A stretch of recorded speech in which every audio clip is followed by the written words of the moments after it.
어르신 저 폐가를 꼭 사셔야 합니다. 뭐? 저 흉가를 내가 왜 사야 한단 말이냐? 거지 소녀는 왜 저주받은 폐가를 사라고 고집 부리는 걸까요? 단돈 5냥에 팔린 흉가, 그리고 그 집 마루 밑에서 10년 동안 준비해온 통쾌한 복수 이야기. 그 소름 돋는 진실이 지금 시작됩니다. 조선 숙종 때의 일입니다. 한양북촌에는 이판서 댁이라 불리는 저택이 있었습니다. 주인 이광진은 삼정승 중 한 명으로 청백리의 표상이었습니다.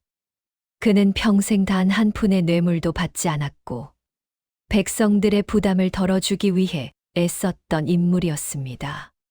조정의 대신들 사이에서도 그의 명성은 자자했고 임금께서도 그를 깊이 신임하셨습니다. 하지만 권력이란 것은 참으로 무상한 것입니다. 당시 조정에는 최영상이라는 간신이 있었습니다. 그는 영의정의 자리에 올라 온갖 부정부패를 일삼았습니다. 매관매직으로 관직을 팔아먹고 지방 수령들로부터 뇌물을 받아 자신의 금고를 채웠습니다. 심지어 백성들의 세금까지 횡령하여 사복을 채우는 자였습니다. 그런데 이판서가 그의 앞길을 가로막았습니다. 어느 날 조정회의에서 이판서가 최영상의 비리를 정면으로 탄핵했습니다. 증거를 들이대며 그의 죄상을 낱낱이 밝혀냈습니다. 최영상은 그 자리에서 얼굴이 새하얗게 질렸습니다. 하지만 그는 간신이었고 간신은 살아남는 법을 아는 자들입니다. 그는 오히려 역공을 택했습니다. 사흘 뒤 궁궐에서 비밀 문서가 발견되었다는 보고가 올라왔습니다. 그 문서에는 이판서가 역모를 꾀했다는 내용이 담겨 있었습니다. 물론 조작된 것이었지만 최영상은 이미 승정원과 의금부의 관리들을 자기 편으로 만들어둔 상태였습니다. 증거는 완벽했고 증인들도 줄줄이 나타났습니다. 모두 최영상이 돈으로 매수한 자들이었지만 그 누구도 진실을 말하지 않았습니다. 이판서는 하루아침에 역적이 되었습니다. 의금부 나졸들이 북촌 저택으로 몰려왔습니다. 그날 밤은 유난히 달빛도 없는 어둠 속이었습니다. 이판서의 가족들은 비명을 지르며 끌려 나왔습니다. 부인과 자녀들, 며느리와 손자들까지 모두 죄인이 되었습니다. 그 중에서도 가장 어린 손자가 있었습니다. 겨우 100일을 넘긴 갓난아기였습니다. 아기의 어머니 며느리는 나졸들이 대문을 두드리는 소리를 듣는 순간 본능적으로 움직였습니다. 그녀는 아기를 품에서 꺼내 안방으로 달려갔습니다. 안방 구석에는 요강이 놓여 있었고 그 밑에는 아무도 모르는 비밀 공간이 있었습니다. 원래는 귀중품을 숨기려고 만든 곳이었지만 이제는 아기의 목숨을 살릴 유일한 장소가 되었습니다. 며느리는 울지도 않는 아기를 그 구덩이에 넣고 헝겊으로 몸을 감쌌습니다. 아기의 입에 젖을 머금게 한 뒤 요강을 다시 제자리에 놓았습니다. 그리고 나졸들에게 끌려나가면서 마지막으로 그 방향을 바라봤습니다. 그녀는 그날 밤 감옥에서 스스로 목숨을 끊었습니다. 아기가 살아남기를 바라는 마음으로 자신이 죽어야 나졸들이 더 이상 집을 뒤지지 않을 것이라 믿었기 때문입니다. 이판서는 사흘 만에 문초를 받고 사약을 받았습니다. 그는 죽는 순간까지 자신의 결백을 주장했지만 아무도 그의 말을 들어주지 않았습니다. 가문의 남자들은 모두 참수당했고 여자들은 관비로 끌려갔습니다. 재산은 모두 몰수되었고 북촌의 저택은 역적의 집이라는 낙인이 찍혔습니다. 하지만 한 가지 기적이 있었습니다. 그날 밤 마루 밑 구덩이에 숨겨진 아기는 이틀 동안 울지도 않고 숨만 쉬고 있었습니다. 사흘째 되던 날, 옆집에 사는 하녀가 무너진 담장 틈으로 집 안에 들어왔습니다. 그녀는 며느리가 평소 친하게 지내던 사람이었습니다. 하녀는 왠지 모를 예감에 이끌려 안방으로 갔고 요강 밑에서 희미한 숨소리를 들었습니다. 하녀는 아기를 꺼내 품에 안았습니다. 아기는 거의 죽어가고 있었지만 아직 숨이 붙어 있었습니다. 하녀는 아기를 자신의 누더기 치마 속에 숨기고 집을 빠져나왔습니다. 그리고 한양 변두리의 움막으로 가서 아기를 키우기 시작했습니다. 아기의 이름을 진희라고 지었습니다. 진실이 빛나기를 바라는 마음에서였습니다. 하지만 하녀는 1년을 넘기지 못하고 세상을 떠났습니다. 그녀는 죽기 전 아기의 옷 속에 작은 천 조각을 넣어뒀습니다. 거기에는 이판서 가문의 표식이 그려져 있었고 진휘 이판서의 친손자라는 글씨가 적혀 있었습니다. 10년이 흘렀습니다. 그 사이 조선 팔도는 최영상의 소나귀에 들어갔습니다. 그는 더욱 교활해져서 겉으로는 청렴한 척하면서도 뒤로는 온갖 부정을 저질렀습니다. 그가 받은 뇌물만 해도 수십만 양에 달했고 그의 금고에는 백성들의 피와 땀이 쌓여 있었습니다. 이판서의 반계 후손 중에 이진사라는 사람이 있었습니다. 그는 원래 중인 계급의 선비로 이판서와는 먼 친척벌이었습니다. 멸문지와 당시에는 너무 멀리 떨어져 있어서 목숨만은 건졌지만 가문의 낙인 때문에 평생 고개를 들지 못하고 살았습니다. 그나마 물려받은 작은 전답으로 근근히 살아가고 있었습니다. 그런데 최영상의 눈에 그마저 거슬렸습니다. 이판서의 후손이라는 이유만으로 최영상은 이진사를 괴롭히기 시작했습니다. 먼저 세금을 터무니없이 올렸고 관아의 아전들을 시켜 온갖 트집을 잡았습니다. 전답은 억지로 빼앗겼고 집마저 헐값에 팔아야 했습니다. 초가을 어느 날 이진사는 마지막 남은 짐을 지게에 지고 한양을 떠나려 했습니다.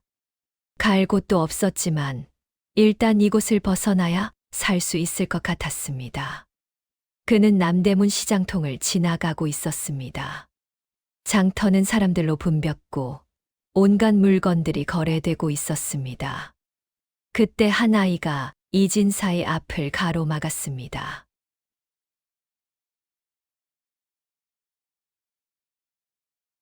10살쯤 되어 보이는 남루한 차림의 소년이었습니다. 얼굴은 때로 뒤덮여 있었고 옷은 누더기나 다름없었습니다. 하지만 눈빛만은 유난히 또렷했습니다. 마치 무언가를 꿰뚫어 보는 듯한 눈빛이었습니다. 어르신, 잠깐만 걸음을 멈춰 주십시오. 소년이 말했습니다. 목소리는 어렸지만 묘하게 사람을 압도하는 힘이 있었습니다. 이진사는 귀찮다는 표정으로 소년을 밀어내려 했습니다. 길을 비켜라. 나는 바쁜 몸이다. 북촌 흉가를 사셔야 합니다. 소년의 말에 이진사의 발걸음이 멈췄습니다. 북촌 흉가라는 말에 온몸에 소름이 돋았습니다. 그곳은 다름 아닌 10년 전 이판서가 살던 저택이었습니다. 멸문지와 이후 아무도 그 집에 들어가지 않았습니다.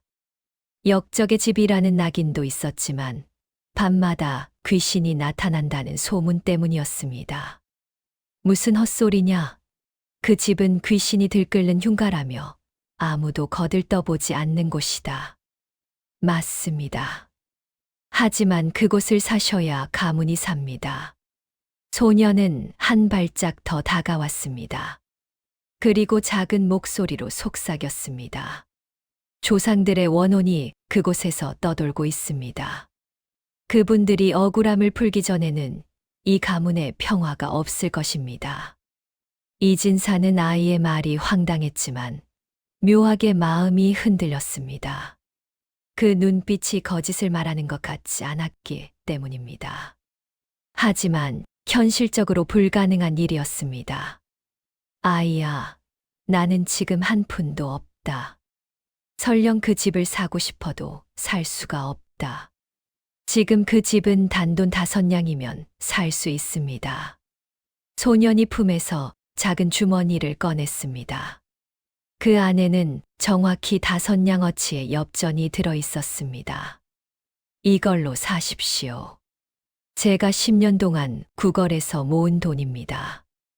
이진사는 어이가 없었습니다. 10살짜리 아이가 10년 동안 돈을 모았다는 것도 이상했고, 그 돈으로 흉가를 사라는 것은 더욱 이해할 수 없었습니다. 너는 대체 누구냐? 왜 나에게 이런 일을 시키는 것이냐? 소녀는 잠시 망설이다가 옷 속에서 작은 1,000조각을 꺼냈습니다. 거기에는 이판서 가문의 표식이 선명하게 그려져 있었습니다. 이진사의 눈이 커졌습니다. 이것은 나중에 설명드리겠습니다. 지금은 그 집부터 사셔야 합니다.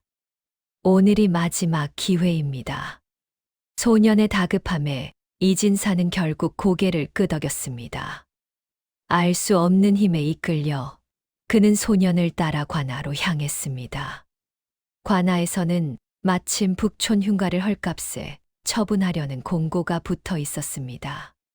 10년 동안 아무도 사지 않아서 이제는 5냥만 내면 누구든 가져갈 수 있다고 했습니다.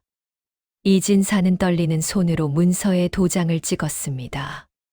그렇게 10년 만에 북촌 흉가는 다시 이씨 가문의 소유가 되었습니다. 하지만 정작 이진사는 그 집이 무엇을 의미하는지, 그리고 그 안에 어떤 비밀이 숨어 있는지 전혀 알지 못했습니다. 소년 진위만이 알고 있었습니다. 그 집마루 밑에는 10년간의 복수가 갈려 있다는 것을, 그리고 이제 그 복수의 칼날이 드러날 때가 왔다는 것을 말입니다. 가히 대문을 열었을 때 이진사는 한숨부터 나왔습니다. 북촌 흉 10년 동안 방치된 집은 폐허나 다름없었습니다. 담장은 곳곳이 무너져 있었고 마당에는 잡초가 무릎까지 자라 있었습니다. 기와는 반 이상이 깨져 있었고 대청마루는 썩어서 발을 디디면 푹푹 꺼질 것 같았습니다. 이런 곳에서 어떻게 살란 말인가? 이진사가 한탄하자 소년 진희가 조용히 말했습니다. 제가 이미 살고 있었습니다. 뭐라고? 저는 10년 동안 이곳에서 지냈습니다. 낮에는 시장통에서 구걸을 하고 밤에는 이곳으로 돌아왔습니다. 이진사는 소년을 다시 쳐다봤습니다. 10살짜리 아이가 귀신 나온다는 흉가에서 혼자 지냈다는 것이 믿기지 않았습니다. 하지만 소년의 표정은 진지했습니다. 그날 밤 이진사는 그나마 온전해 보이는 사랑채의 자리를 폈습니다. 소년은 안채로 들어갔습니다. 이진사는 피곤해 지쳐 금방 잠이 들었습니다. 한밤중이었습니다. 이진사는 이상한 소리에 잠에서 깼습니다. 슥슥 슥슥. 누군가 종이를 긁는 소리였습니다. 처음에는 바람 소리인 줄 알았지만 귀를 기울이자 분명 안채 쪽에서 들려오는 소리였습니다. 그리고 그 소리와 함께 희미한 아이의 흐느낌도 들렸습니다. 이진사는 온몸에 소름이 돋았습니다. 귀신이 나타났다는 소문이 사실인가 싶었습니다. 하지만 호기심이 두려움을 이겼습니다. 그는 조심스럽게 사랑채를 나와 안채로 향했습니다. 안채의 안방문 틈으로 희미한 불빛이 새어 나오고 있었습니다. 이진사는 숨을 죽이고 문틈으로 안을 들여다봤습니다. 그리고 그가 본 것은 귀신이 아니었습니다. 소년 진희가 마루 바닥에 엎드려 있었습니다. 그 앞에는 수십 장의 종이가 펼쳐져 있었고 소년은 붓으로 무언가를 열심히 베껴 쓰고 있었습니다. 희미한 등잔불 아래서 소년의 그림자가 벽에 길게 드리워져 있었습니다. 이진사가 문을 열고 들어가자 소년이 깜짝 놀라 고개를 들었습니다. 눈가에는 눈물 자국이 있었습니다. 무엇을 하는 것이냐? 이진사가 물었습니다. 소년은 잠시 망설이다가 조용히 대답했습니다. 복수를 준비하고 있습니다. 복수. 이진사는 마루 바닥에 펼쳐진 종이들을 살펴봤습니다. 거기에는 온갖 이름들과 숫자들이 빼곡히 적혀 있었습니다. 그리고 그 중심에는 최영상이라는 이름이 크게 쓰여 있었습니다. 소년이 천천히 입을 열었습니다. 어르신, 제 이야기를 들어주시겠습니까? 그날 밤 진미는 자신의 지난 10년을 모두 털어놓았습니다.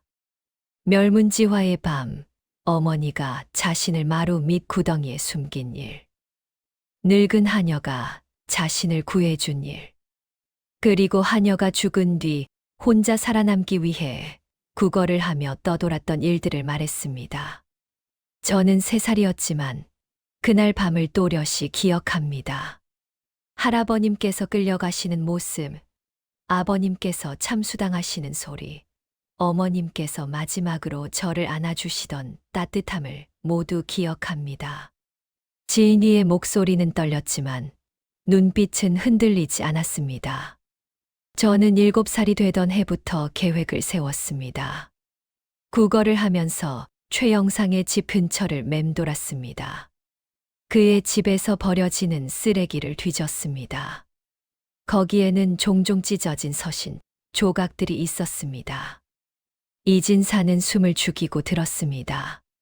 처음에는 아무 의미 없는 글자들이었습니다. 하지만 몇 년을 모으다 보니 그 조각들이 하나의 그림을 이루기 시작했습니다.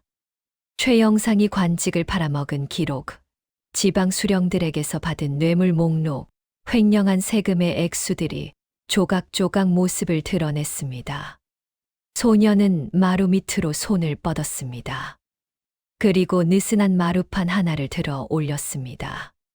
그 아래에는 작은 공간이 있었고 거기에는 수백 장의 종이, 조각들이 가지런히 정리되어 있었습니다. 저는 이 조각들을 이곳으로 가져와 밤마다 맞춰봤습니다. 마치 퍼즐을 맞추듯이 한 조각 한 조각 이어 붙였습니다. 그렇게 10년이 흘렀고 마침내 완성되었습니다. 지인이가 마루 밑에서 큰 장부 하나를 꺼냈습니다. 두툼한 책이었고 표지에는 최영상의 매관매직 장부라고 쓰여 있었습니다.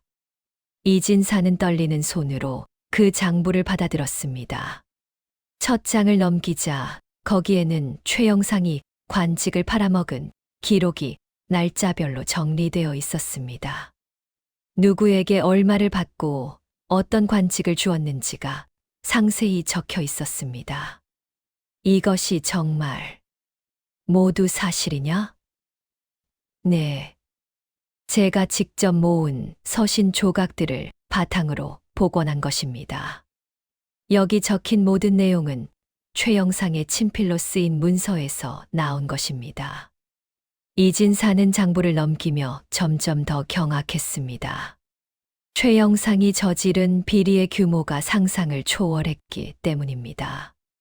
그는 10년 동안 수십만 냥의 뇌물을 받았고 백성들의 세금을 횡령했으며 심지어 영모 사건까지 조작했습니다.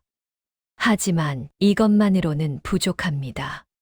진리가 말했습니다. 장부가 아무리 정확해도 최영상은 이것이 조작되었다고 우길 것입니다. 그에게는 조정의 절반이 편을 들 것이고 증거를 은폐할 힘도 있습니다. 그럼 어떻게 해야 하느냐?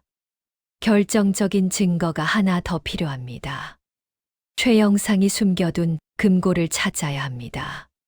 지인이는 장부의 마지막 장을 펼쳤습니다.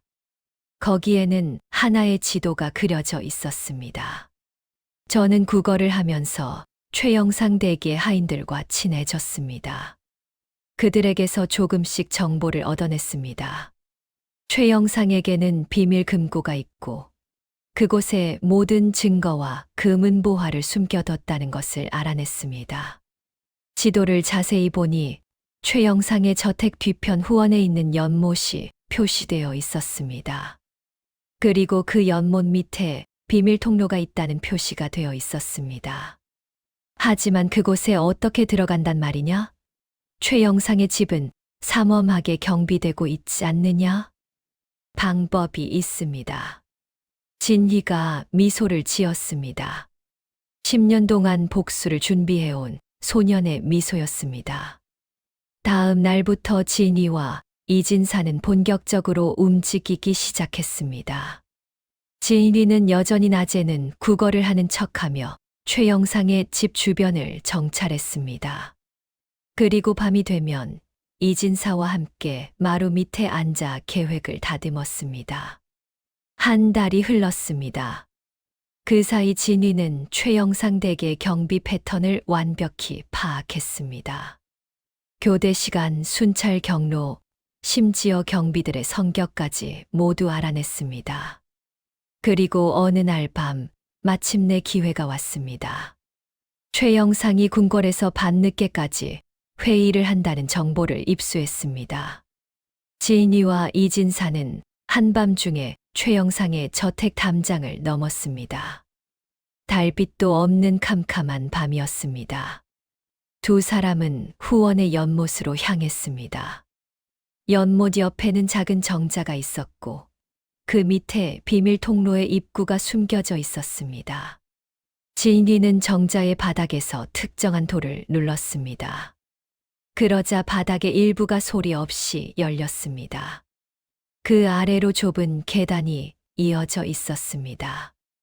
두 사람은 조심스럽게 계단을 내려갔습니다. 지하 통로는 생각보다 깊었고 습한 냄새가 코를 찔렀습니다.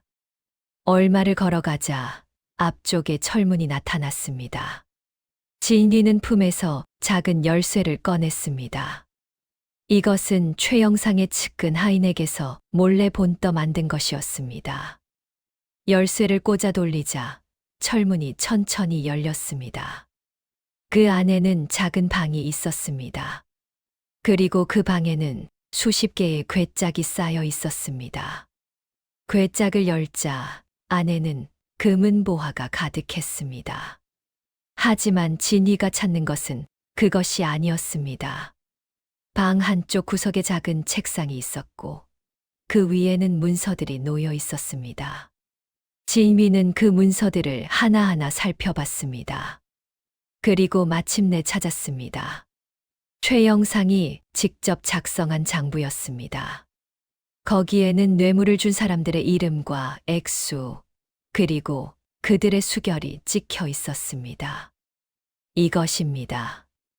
이것이 결정적 증거입니다.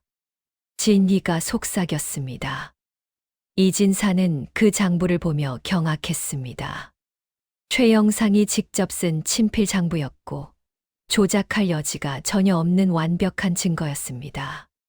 두 사람은 서둘러 그 장부와 몇 가지 중요한 문서들을 챙겨 밖으로 나왔습니다. 그리고 조심스럽게 담장을 넘어 흉가로 돌아왔습니다. 그날 밤 진희는 이진사에게 말했습니다. 이제 마지막 단계만 남았습니다.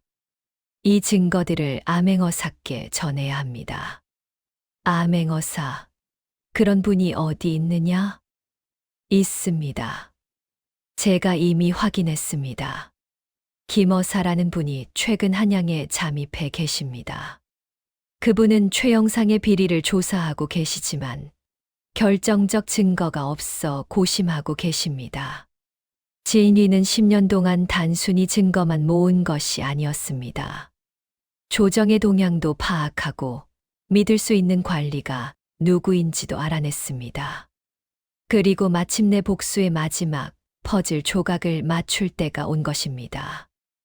이진사는 소년을 바라보며 경외심을 느꼈습니다. 겨우 10살의 나이에 10년 동안 이 모든 것을 준비해 왔다는 것이 믿기지 않았습니다. 하지만 그 눈빛을 보니 이 소년이 평범한 아이가 아니라는 것을 알 수 있었습니다. 알겠다. 내일 당장 김어사를 찾아가겠다. 그날 밤 마루 밑에서는 더 이상 종이 긁는 소리가 들리지 않았습니다. 10년간의 준비가 끝났고 이제 복수의 칼날을 꺼낼 시간이 왔기 때문입니다. 이튿날 새벽 이진사는 조심스럽게 흉가를 나섰습니다. 품에는 진희가 건넨 장부와 문서들이 들어 있었습니다. 김어사를 만나야 했지만 그가 어디에 있는지 정확히 아는 사람은 없었습니다. 암행어사의 신분은 철저히 비밀에 붙여지기 때문입니다. 하지만 진희는 이미 그 정보까지 알아냈습니다. 김어사는 종로 뒷골목의 허름한 여관에 약재상으로 위장해 묵고 있었습니다. 이진사는 진희가 알려준 대로 그 여관을 찾아갔습니다. 여관 주인에게 약재를 사러 왔다고 하자 주인은 2층의 한 방을 가리켰습니다.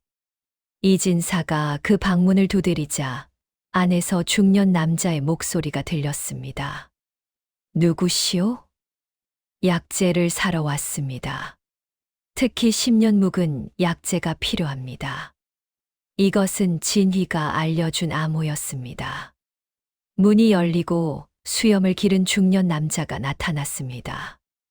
그의 눈빛은 날카로웠고 범상치 않은 기품이 느껴졌습니다. 안으로 드시지요.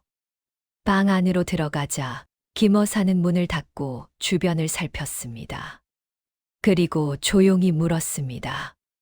무슨 일로 나를 찾았소?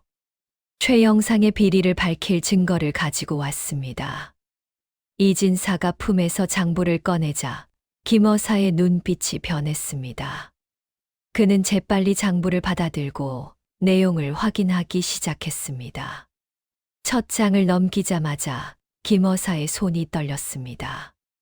두 번째, 세 번째 장을 넘기면서 그의 표정은 점점 더 굳어졌습니다. 마지막 장까지 본 뒤 그는 긴 한숨을 내쉬었습니다. 이것이 정말 최영상의 친필이요? 그렇습니다.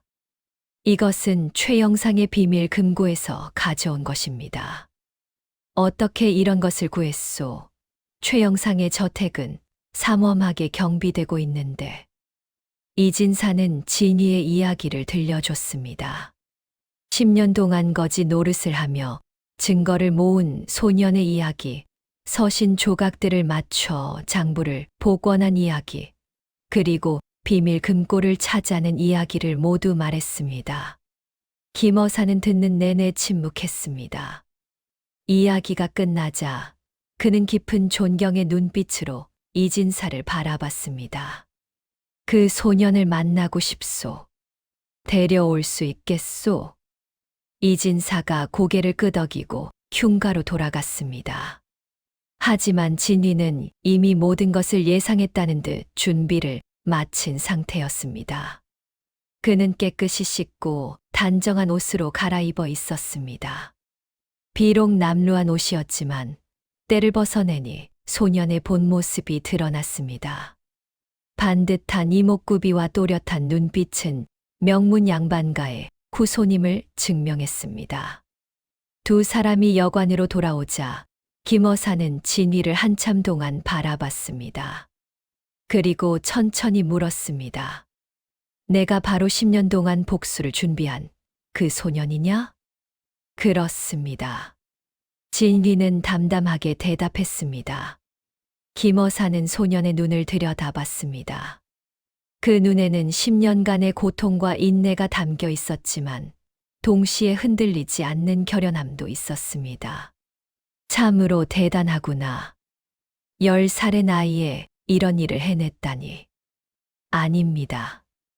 저는 할아버님과 아버님, 그리고 가문의 모든 분들이 억울하게 돌아가신 것을 바로잡고 싶었을 뿐입니다. 김어사는 장부를 다시 한번 펼쳐 살펴봤습니다. 그리고 진지한 표정으로 말했습니다. 이 증거만으로도 최 영상을 엄벌에 처할 수 있소. 하지만 한 가지 문제가 있소. 무엇입니까? 최 영상은 조정의 절반을 장악하고 있소. 이 장부에 이름이 올라 있는 자들이 수십 명이고 그들 모두 최 영상의 편을 들 것이오. 단순히 증거만 제시해서는 오히려 우리가 위험해질 수 있소. 진희는 조용히 미소 지었습니다. 이미 그것도 생각했습니다. 장부만으로는 부족하다는 것을 알고 있습니다. 소녀는 품에서 또 다른 문서를 꺼냈습니다. 이것은 최 영상이 횡령한 세금의 흐름을 추적한 기록입니다. 그는 백성들의 세금을 빼돌려 자신의 금고에 숨겼습니다. 그 금고의 위치와 내용물 목록이 여기 있습니다. 김어사가 그 문서를 받아들었습니다. 거기에는 최 영상이 10년 동안 횡령한 세금의 규모가 적혀 있었습니다. 무려 100만 냥에 달하는 엄청난 액수였습니다. 그리고 이것도 있습니다. 진이가 마지막으로 꺼낸 것은 작은 장부였습니다. 거기에는 이 판서를 영모죄로 몰아넣었던 증인들의 명단과 그들에게 최 영상이 얼마를 주고 위증을 시켰는지가 적혀 있었습니다. 김어사는 그 장부를 보며 분노로 온몸을 떨었습니다.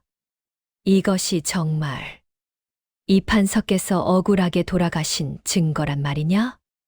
그렇습니다. 할아버님은 무고했습니다. 모든 것이 최 영상의 음모였습니다. 김어사는 잠시 생각에 잠겼습니다. 그리고 결심한 듯 고개를 들었습니다. 좋소. 내가 이 증거들을 가지고 임금께 직접 상소하겠소. 하지만 시간이 필요하오. 최 영상의 세력이 워낙 강해서 신중하게 접근해야 하오. 얼마나 걸리겠습니까? 보름 정도면 충분할 것이오. 그동안 너희는 절대 밖으로 나다니지 마시오. 최 영상이 눈치채면 위험하오. 진이와 이진사는 고개를 끄덕이고 흉가로 돌아왔습니다. 그날부터 두 사람은 집 안에만 머물렀습니다. 하지만 진위는 가만히 있지 않았습니다. 그는 마루 밑에서 또 다른 문서들을 꺼내기 시작했습니다. 이것들은 무엇이냐? 이진사가 물었습니다. 만약을 대비한 것입니다. 최 영상이 반격할 경우를 대비해서 추가 증거들을 준비해뒀습니다. 진위는 정말 모든 것을 계산하고 있었습니다. 10년 동안 한 가지 목표만을 위해 살아온 소년의 치밀함이었습니다. 보름이 지났습니다. 어느 날 새벽 갑자기 흉가의 대문이 거칠게 두드려졌습니다. 이진사는 깜짝 놀라 문을 열었습니다. 밖에는 김어사가 서 있었고 그의 뒤로는 수십 명의 포졸들이 보였습니다. 드디어 때가 왔소. 임금께서 최 영상을 즉시 체포하라는 전교를 내리셨소. 김어사의 목소리는 흥분으로 떨리고 있었습니다. 장부의 내용이 너무나 명백해서 임금께서도 더 이상 참지 못하셨소. 지금 의금부 나졸들이 최 영상의 저택으로 향하고 있소. 진휘는 조용히 마당으로 나왔습니다. 동쪽 하늘이 붉게 물들기 시작했습니다. 10년 만에 맞이하는 새로운 아침이었습니다. 그때 저 멀리서 함성이 들려왔습니다. 최 영상의 저택 방향에서였습니다. 사람들이 소리치고 말발굽 소리가 요란했습니다. 잡혀가는구나. 진희가 중얼거렸습니다. 10년을 기다린 순간이었지만 소년의 표정은 담담했습니다. 복수가 기쁨이 아니라 의무였기 때문입니다. 한 시즌쯤 지나자 전령이 달려왔습니다. 최 영상이 체포되었습니다. 그의 집에서 금고를 발견했고 안에서 장부에 기록된 것과 똑같은 금은 보화가 나왔습니다. 김어사가 기쁨에 겨워 소리쳤습니다. 드디어 해냈구나. 10년 만에 정의가 바로 섰다. 하지만 진위는 여전히 담담한 표정이었습니다. 그는 조용히 물었습니다. 최영상과 함께 장부에 이름이 올라있던 자들도 모두 잡혔습니까? 그렇소. 임금께서 전원 체포하라는 명을 내리셨소. 그렇다면 이제 마지막 단계만 남았습니다. 마지막 단계? 할아버님의 명예를 회복하는 것입니다. 지인이의 말에 김어사가 고개를 끄덕였습니다.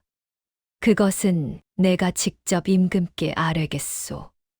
이 판서께서 무고하게 누명을 쓰셨다는 것을, 그리고 가문을 복권시켜야 한다는 것을 말씀드리겠소.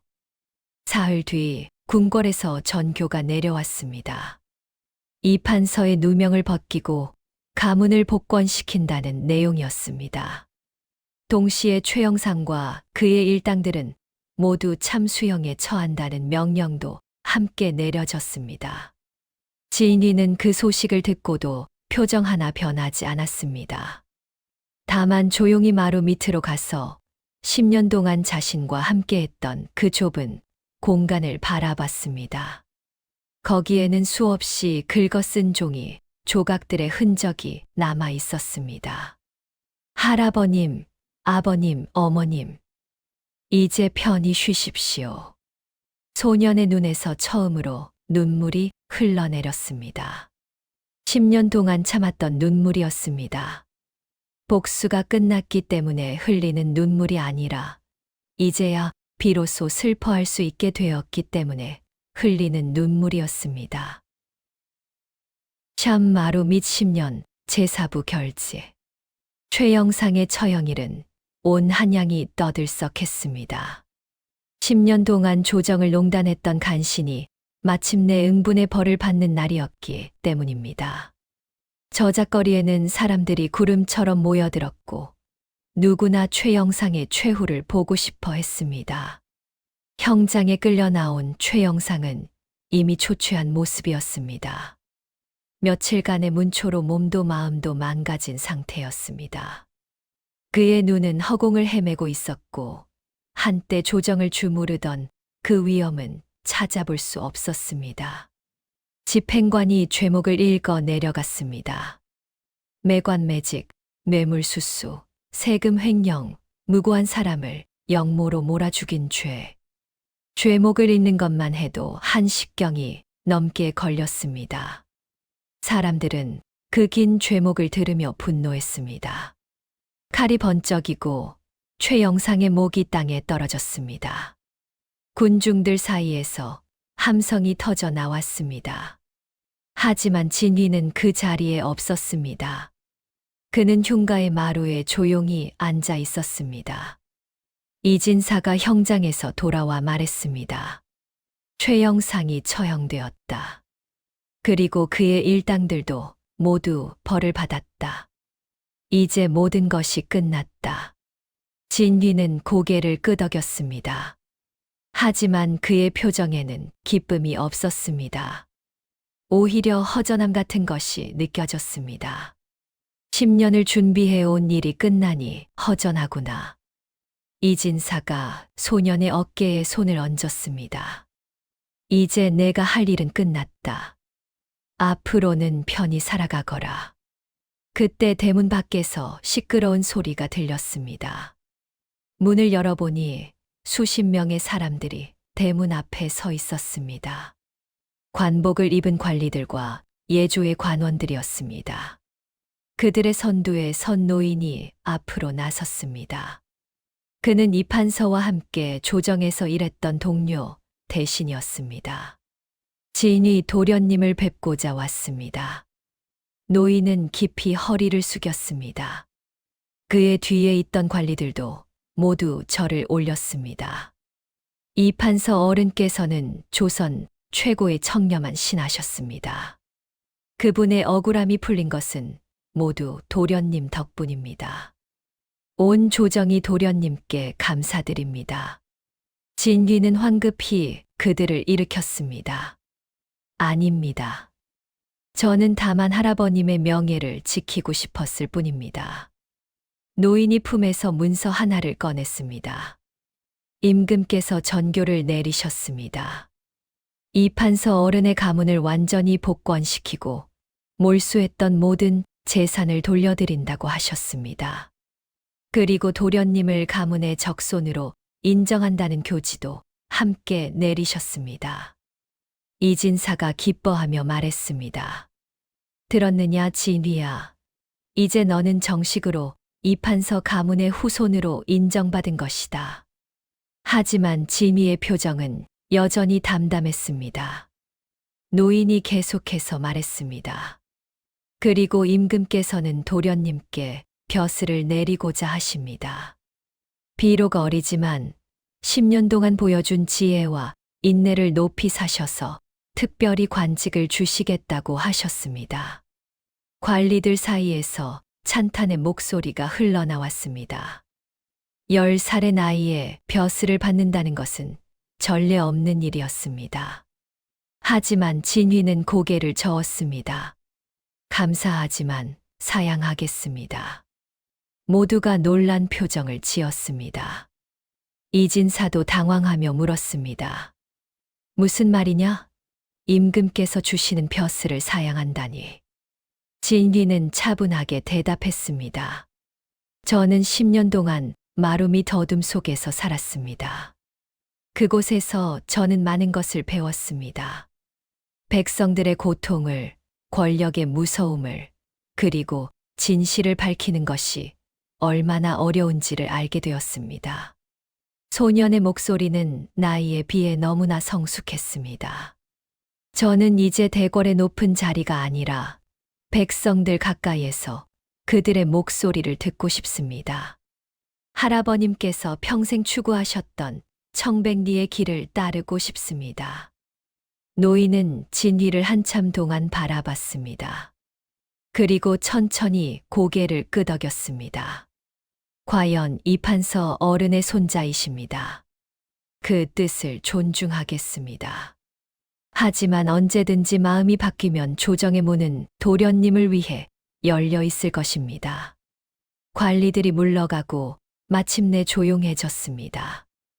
이진사가 진휘에게 물었습니다. 정말 괜찮겠느냐? 이것은 일생에 한 번 올까 말까 한 기회인데. 괜찮습니다, 숙부님. 저에게는 다른 계획이 있습니다. 다른 계획?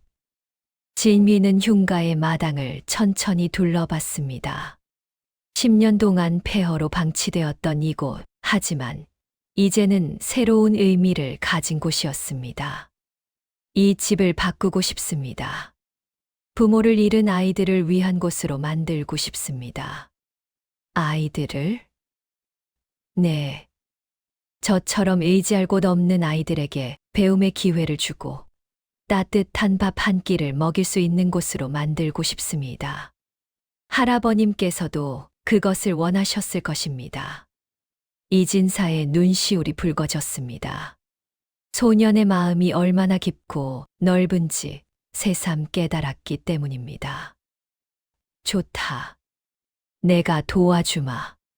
환수받은 재산의 일부를 이곳을 고치는 데 쓰도록 하자. 그날부터 흉가는 새롭게 태어나기 시작했습니다. 무너진 담장이 다시 쌓이고 깨진 기와가 새 것으로 교체되었습니다. 썩은 대청마루는 튼튼한 나무로 바뀌었고 잡초로 뒤덮였던 마당에는 꽃과 나무가 심어졌습니다. 보름 만에 공사가 끝났습니다. 이제 흉가는 더 이상 흉가가 아니었습니다. 깨끗하고 따뜻한 집이 되었습니다. 대문 위에는 현판이 걸렸습니다. 진의원이라고 쓰여 있었습니다. 진의원이 문을 열자 첫날부터 많은 아이들이 찾아왔습니다. 부모를 잃은 아이들, 거지로 떠도는 아이들, 배울 곳이 없는 아이들이 모여들었습니다. 진휘는 그들을 한 명 한 명 맞이하며 따뜻한 밥을 먹였고 그를 가르쳤습니다. 너희는 비록 지금은 힘들지만 반드시 더 나은 내일을 만들 수 있다. 나도 그랬고 너희도 그럴 수 있다. 지인이의 말에 아이들의 눈에 희망이 싹 텄습니다. 그들은 열심히 글을 배우고 서로를 도우며 성장했습니다. 계절이 바뀌고 해가 바뀌었습니다. 진위원은 점점 더 많은 아이들의 보금자리가 되었습니다. 그리고 그곳에서 자란 아이들은 하나둘씩 세상으로 나가 자신의 길을 걸었습니다. 어떤 아이는 관리가 되었고, 어떤 아이는 장인이 되었으며, 어떤 아이는 선비가 되었습니다. 진위는 15살이 되던 해, 갑자기 진위원을 떠났습니다. 이진사에게 간단한 편지 하나만 남기고 떠났습니다. 숙부님, 저는 이제 더 넓은 세상을 보려 합니다. 백성들의 아픔을 직접 보고 그들을 돕고 싶습니다. 진위원은 숙부님께 맡기겠습니다. 언젠가 꼭 돌아오겠습니다. 이진사는 소년이 떠난 방향을 한참 동안 바라봤습니다. 걱정도 되었지만 한편으로는 믿음이 있었습니다. 10년을 마루 밑에서 버틴 소년이었기에 어떤 어려움도 이겨낼 것이라고 믿었습니다. 그로부터 5년이 흘렀습니다. 진위는 조선 팔도를 떠돌며 백성들의 삶을 배웠습니다. 그는 농사를 짓고 장사를 하고 온갖 일을 겪으며 백성들의 애환을 몸소 체험했습니다. 그리고 20살이 되던 해, 진위는 암행어사의 시험에 응시했습니다. 그의 실력은 모든 시험관들을 놀라게 했습니다. 백성들의 삶에 대한 깊은 이해, 부정부패를 밝혀내는 예리한 통찰, 그리고 흔들리지 않는 정의감이 그에게 있었습니다. 진위는 조선 역사상 최연소 암행어사가 되었습니다. 그리고 그는 전국을 누비며 부정부패를 척결했습니다. 그가 지나간 자리에는 부패한 관리들이 벌을 받았고 억울한 백성들이 구제되었습니다. 사람들은 그를 그림자 어사라고 불렀습니다. 마치 그림자처럼 조용히 나타났다가 부정을 밝히고는 다시 사라지기 때문이었습니다. 그 별명은 10년을 마루 밑 그림자 속에서 복수를 준비했던 그의 과거를 떠올리게 했습니다. 어느 봄날 진위는 오랜만에 한양으로 돌아왔습니다. 북촌의 진위원을 찾았을 때 그곳은 더욱 크게 확장되어 있었습니다. 수백 명의 아이들이 그곳에서 배우고 자라고 있었습니다. 이진사는 이제 머리가 희끗희끗해져 있었지만 여전히 정정했습니다. 그는 진위를 보자 눈물을 흘렸습니다. 돌아왔구나, 진위야. 네, 숙부님. 다녀왔습니다. 두 사람은 오랜만에 안채로 들어갔습니다. 진위는 예전에 자신이 10년 동안 숨어 지냈던 마루 밑을 바라봤습니다. 이제 그곳은 깨끗하게 정리되어 있었고 아이들의 책들이 보관되어 있었습니다. 그때 그 어둠 속에서 보낸 시간들이 제게는 가장 큰 스승이었습니다. 진위가 조용히 말했습니다. 그 어둠이 있었기에 지금의 제가 있을 수 있었습니다. 그 고통이 있었기에 백성들의 고통을 이해할 수 있었습니다. 이진사가 물었습니다. 앞으로 어떻게 할 것이냐, 계속 백성들을 위해 일하겠습니다. 할아버님께서 그러셨듯이 청렴하게 살고 정의를 지키겠습니다. 그것이 제가 할 수 있는 최고의 복수이자 최고의 추모입니다. 그날 밤 진위는 마루 밑 그 작은 공간에 작은 등을 켜두었습니다. 10년 동안 자신을 지켜준 그 어둠에 감사하는 마음이었습니다. 그리고 그 등불은 진위원을 찾는 모든 아이들에게 희망의 빛이 되었습니다. 훗날 사람들은 이렇게 말했습니다. 조선 역사상 가장 훌륭한 암행어사 중 한 명이었던 진위 어사는 10살 때부터 이미 암행어사였다고 말입니다. 10년 동안 마루 밑에서 세상의 부조리를 관찰하고 정의를 세울 방법을 찾았던 그 시간이 그를 진정한 어사로 만들었다고 전해집니다. 그리고 북촌의 진의원은 수백 년이 지난 지금까지도 그 정신을 이어받아 어려운 아이들에게 희망을 주는 곳으로 남아 있다고 합니다. 흉가였던 그곳에서 꽃이 피어났고 그 꽃은 지금도 피어나고 있습니다. 마루 밑 10년, 그것은 단순한 복수의 시간이 아니었습니다. 한 소년이 세상의 진실을 배우고 정의의 의미를 깨닫고 진정한 청백리로 성장하는 시간이었습니다. 그리고 그 시간이 있었기에 조선은 한 명의 위대한 암행어사를 얻을 수 있었습니다.